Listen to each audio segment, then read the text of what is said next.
Hello, everybody, and welcome back to another episode of the Norman Network. And today, we are going to be talking about the 5 best games for Nintendo Switch. So, let's jump right on into it. So, we're going to start with, in my opinion, the best competitive game. Remember that all of these are going to be just my opinion, and they're also all going to be games that I own and have played for at least 10 hours. So, the best competitive game for Nintendo Switch is Rocket League. And this is just a really fun game. You can get it on pretty much any gaming platform, like PC, probably Mac. I know you can get it on Xbox and PlayStation as well. It's just a really good game. It looks really nice for the Switch. There's not much offline content, but it does give you options for offline if you don't have an internet connection, or if you're just on the go and you still want to play a little bit of Rocket League. You still have options to play with bots, but the fun is the online. The fun is when you're playing with other people online, and it's really intense. You get a really good sense of teamwork when you win or even when you lose. And personally, I've actually spent 30 hours playing the game. It's probably more. The Switch readings of your time is arbitrage, but at least 30 hours I've spent playing it, and it is a lot of fun. In my opinion, you should actually try to pick up the collector's edition hard copy of the game.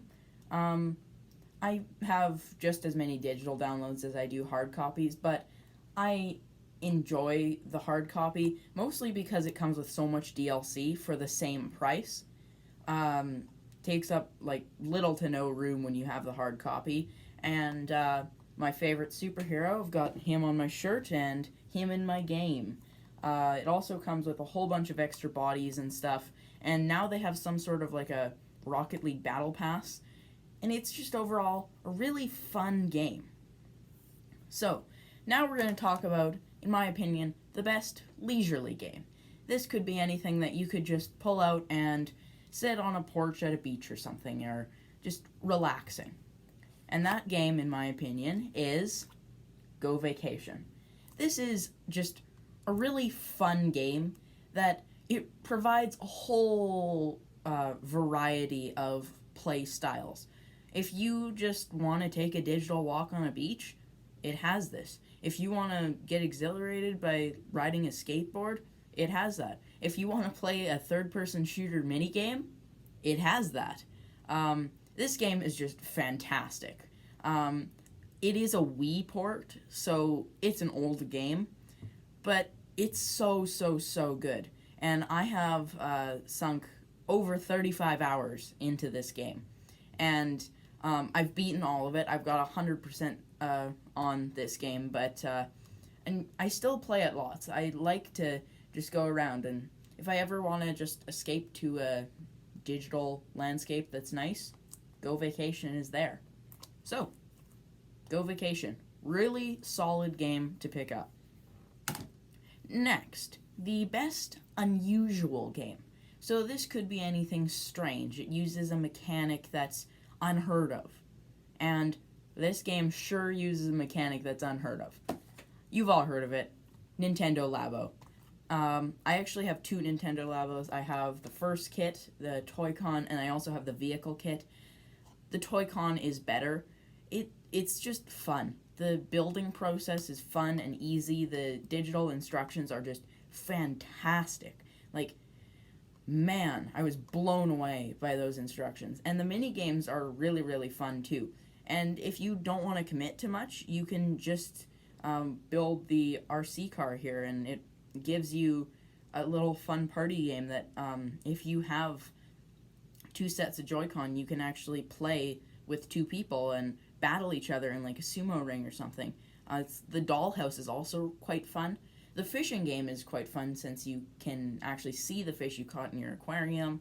The motorbike racing is great, especially the Track Creator, and it's just a really fun game that is unlike anything else on the Switch. So, the next two games I don't actually have physical copies of, but are still wonderful, wonderful games. So, first, we're going to talk about the best game on a budget. So, this is like your cheap game. This is something you pick up if you don't want to get a game with your Switch or something. This game, in my opinion, the best option for this is DC Universe Online. Yes, it takes up a ton of storage space on your Switch, but you have enough on your original Switch's storage space. If you don't have a ton of digital downloads, you will have enough to download this game, and it is totally, totally worth it. It's way better than the rest of the free games on the Switch. It does have those microtransactions and in-game purchases and such, but you don't need it. You don't need it at all. The single-player campaign is just wonderful. It takes you through a ton of different stories, and you actually get a ton of open-world spaces to work with, too. You get Gotham and Metropolis, and you get the Watchtower. Those are the three spaces you get to work with, and they're just wonderful, huge open worlds with little side quests everywhere and collectibles to find everywhere. And also a nice thing, if you ever want to redo a battle or something that you really enjoyed, you can just find it in the open world because it's still there. It's just an online world. And if you get the membership, you can create a league. It's just a really great game. If you want to learn more about it, you can check out my video, my opinion after 1 week of playing. It's a really, really fun game that I've spent over 15 hours playing in just the past 3 or so weeks. It's been a really, really fun experience, and they keep updating it all the time, and some of those updates are free. You get a whole new free campaign with every episode that they release. You just can't go back and redo those campaigns. So, now, this is the one, the only, the best overall game on the Switch that you need to pick up if you have a Nintendo Switch, the classic version, if you have a Nintendo Switch Lite when it comes out. If you have access to a Nintendo Switch, you need this game. And that is LEGO DC Supervillains. It's the best. The LEGO DC Supervillains is the greatest LEGO game and the greatest game on the Switch. I came into the game with low expectations. I bought it on sale. I just bought the regular edition and not the Ultimate Edition, which I do regret a little bit. The Ultimate Edition gives you all the DLC. The regular edition, you have to purchase it separately. And I've bought a whole bunch of the DLC. I have sunk over 35 hours into this game. The regular campaign is about 25 hours long. And it was amazing. The LEGO games are so perfect. They give you this action, this adventure, and they give you puzzles too. And something very unique about this game is its open world is huge, expansive, and has a ton of side quests in it to unlock more characters. The roster is giant. You can play as anybody. It is nuts.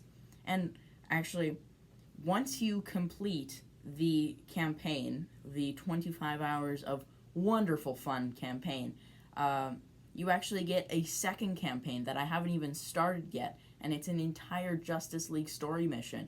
And I finished the campaign, watched all the credits, and I was super, super happy with what this game gave me. And then all of a sudden I was on Apocalypse, and it was showing me the direction to this thing, and I was Superman. I was like, okay, so I'll follow it.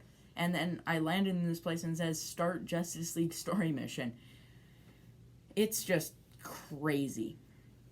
That game is wonderful. And if you can pick up the Ultimate Edition, it's $80. It goes on sale quite often, actually. And so does the regular edition. If you just want a great fun time for like $40, pick up the regular edition. That's what I have. And I have had a blast with it. So, I hope this was helpful at all for new Switch owners or veteran ones. And if you have any more questions, you can hit me up on Discord. There will be a link in the description. And on that note, I would like to thank you all for watching, and I will see you in the next episode. Bye!